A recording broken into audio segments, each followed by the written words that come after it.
का सम्मान होगा आपके दिन में जो आप नीचे बैठेंगे। इन्हें भी बिठाने के, इस वालों को भी मैं बिठवा दूंगा। ये जो इस लाइन में है ना, ये संतों का और व्यवस्था के जो हमारे जिम्मेदार हैं उनका आदेश है कि आप लोग बैठ जाओ। अगर आप बैठ जाओगे तो पीछे जो लोग हैं उनको मेरी आवाज चली जाएगी। बड़ी मेहरबानी होगी अगर आप बैठ जाएं। आपसे भी कह रहा हूं भाई, बैठ जाओ यार, बैठ जाओ। बोलिए संत श्रोमणी सतगुरु रविदास महाराज की, सतगुरु रविदास शक्ति, सतगुरु रविदास शक्ति। सतनाम सत साहिब। आज गुरु गद्दी सुकरताल पर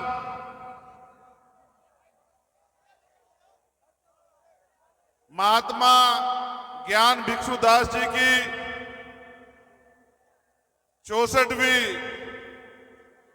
पुण्यतिथि पर इस ऐतिहासिक धरती को नमन करने आए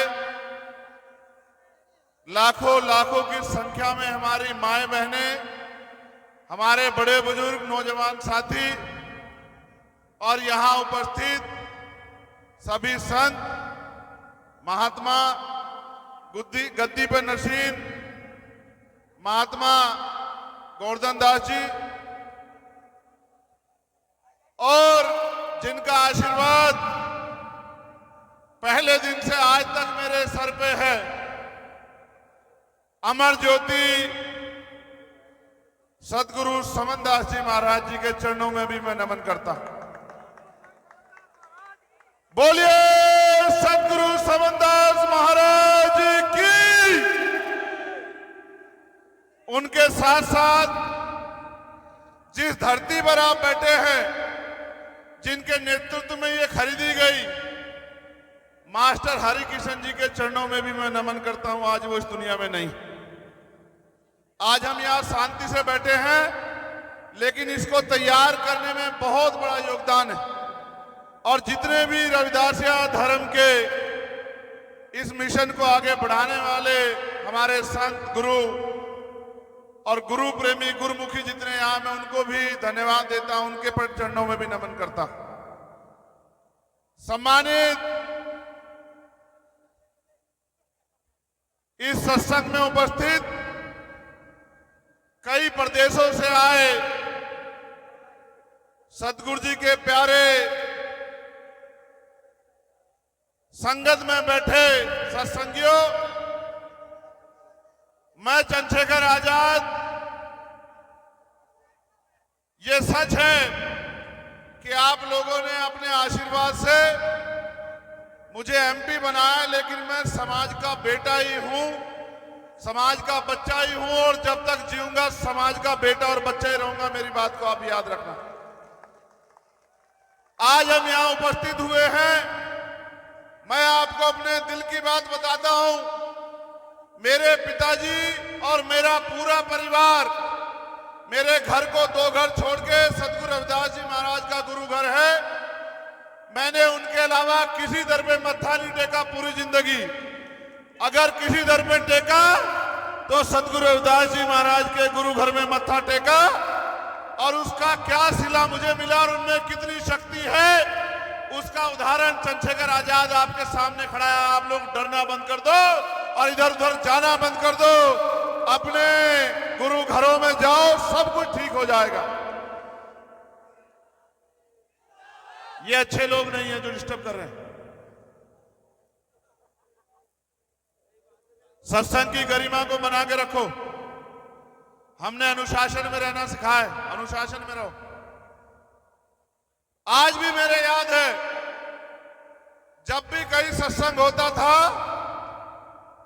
सतगुरु समनदास जी महाराज मुझे फोन करके ये भी नहीं पूछते थे कि मैं कहाँ हूं। मैं दुनिया के किसी कोने में हूं, देश के किसी कोने में, आदेश देते थे, भाई परसों सत्संग आ जाइए। और मैं कहता था महाराज जी पहुंच जाऊंगा। ऐसी उनकी कृपा थी कि अपने आप सारी व्यवस्था हो जाती थी और मैं सत्संग के टाइम पे सत्संग में पहुंच जाता था। हमारे तमाम जो जिम्मेदार लोग हैं वो जानते होंगे, मैंने बहुत सारे सत्संग हजार किलोमीटर की दूर से आके पूरे किए, क्योंकि उनका आशीर्वाद जब कोई कहता था, जब वो गुरु गद्दी पे बैठते थे कि इनके सर पे हाथ रख दो, तो गुरुजी गुस्सा होकर कहते थे कि हाथ क्या, मेरा पूरा आशीर्वाद इसके साथ है और ये एक दिन पूरी दुनिया में समाज का नाम रोशन करेगा। इतनी जोर से चिल्ला के वो कहते थे। और जिस दिन वो इस दुनिया से गए, पूर्ण हुए, ऐसा लगा कि सब कुछ रुक गया हो। लेकिन मैं धन्यवाद दूंगा इस गुरु गद्दी पे नसीब जो महाराज गोवर्धन दास जी हैं और उनके सहयोगी ने भी इस मिशन को फिर से खड़ा कर रखा है। मैं उनके चरणों में भी नमन करता हूं। मेरा आपसे कहना है, महाराज की मेरा आपसे कहना है, सतगुरु रविदास जी महाराज कोई साधारण गुरु नहीं थे। उन्होंने जो कहा दुनिया में उसकी कोई तोड़ नहीं है। 600 साल पहले वो जो कह के गए, जो दर्शन उन्होंने दिया, विरोधियों ने उस दर्शन को दुनिया के बीच जाने नहीं दिया। अगर उनके विचार दुनिया के बीच चले जाते, क्योंकि दुनिया में व्यक्ति राज नहीं करता, विचार राज करता है, और जो विचारों से जुड़ जाता है उन्हीं का राज आ जाता है।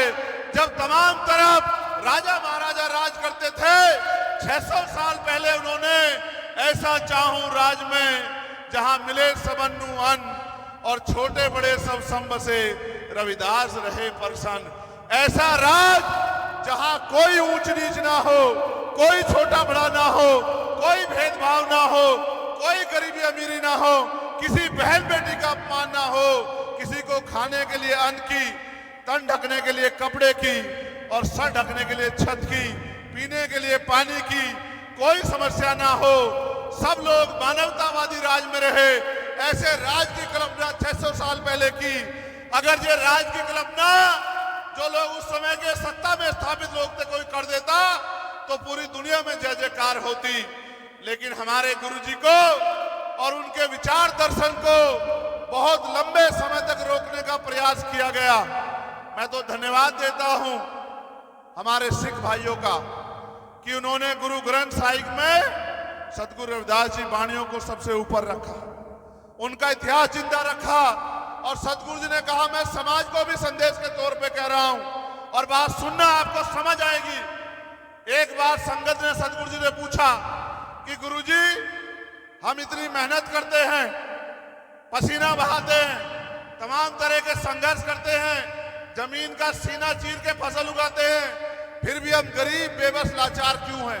तो सतगुरु जी ने कहा, तिरुपत एक सेज सुख सूता, सपनों भयो भिकारो, अचरत रात बहुत दुख पायो, सोगत भई हमारो।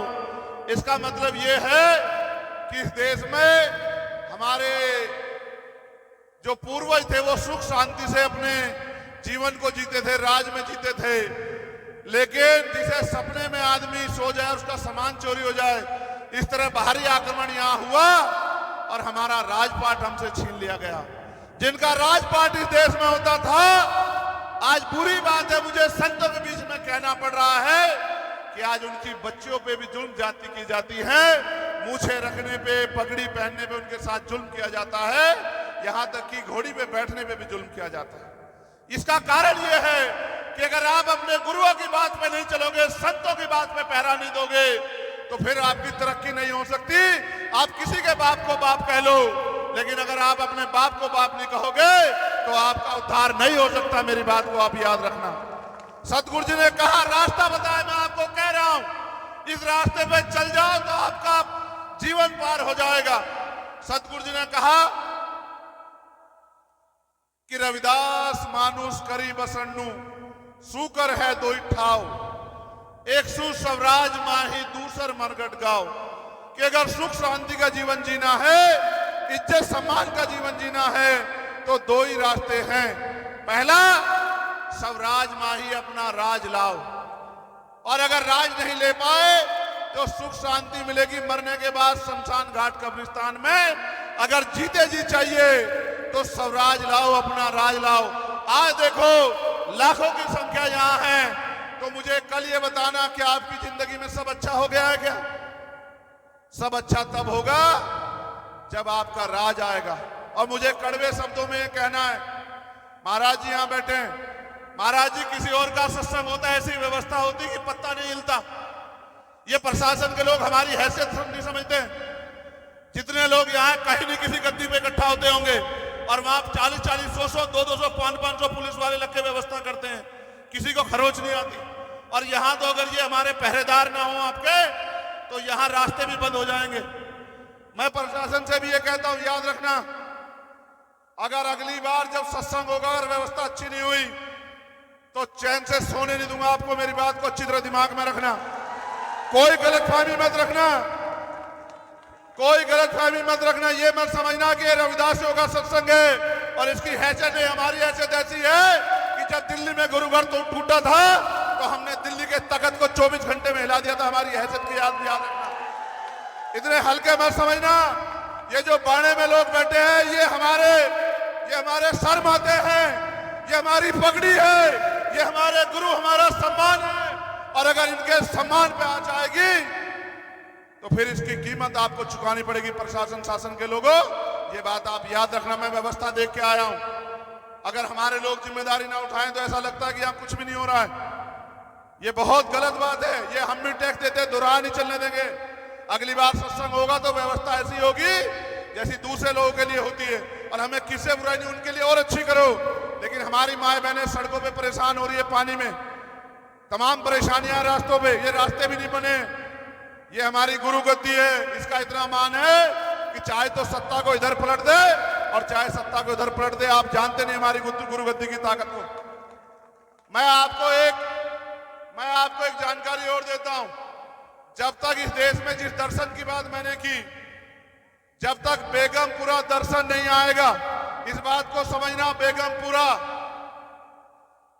बेगमपुरा शहर बसाओ, बेगमपुरा शहर बसाओ। सतगुरु जी ने कहा, बेगम का मतलब है बिना गम का राज, जिस राज में किसी की जिंदगी में कोई गम ना हो। जब तक बेगमपुरा नहीं बसेगा, भारत की तकदीर बदलने वाली नहीं है। और बेगमपुरा दर्शन को इसलिए छिपाया गया, इसलिए दबाया गया कि लोग बेगमपुरा दर्शन से ना जुड़ जाए। फिर भी हमारे संतों की वाणियों ने बहुत लोगों को जोड़ लिया है। मैं आपको कहता हूं, बेगमपुरा क्या है और बेगमपुरा राज आने से क्या आएगा, इस बेगमपुरा का प्रचार करने के लिए हम लोग जुलाई के बाद अगस्त महीने से एक यात्रा शुरू कर रहे हैं, मानवतावादी बेगमपुरा जागृति यात्रा, और पूरे प्रदेश में लेके जाएंगे जब तक बेगमपुरा शहर नहीं बसता। क्योंकि बेगमपुरा मेरा सपना नहीं है, बेगमपुरा सतगुरु रविदास महाराज जी का सपना है, हमारे कुल गुरु का सपना है, हमारी अस्मिता का, सम्मान का सपना है। और अगर किसी सपने को उनकी औलादें पूरी नहीं करती, वो औलादें अच्छी नहीं हो सकती हैं। मैं वचन देके कहता हूं इस मिट्टी पे कि जब तक मेरा जीवन है मैं पूरी ताकत लगाऊंगा कि बेगमपुरा राज आ जाए, बेगमपुरा शहर बस जाए, बेगमपुरा बिना गम का राज आ जाए, सतगुरु जी की इच्छा पूरी हो जाए।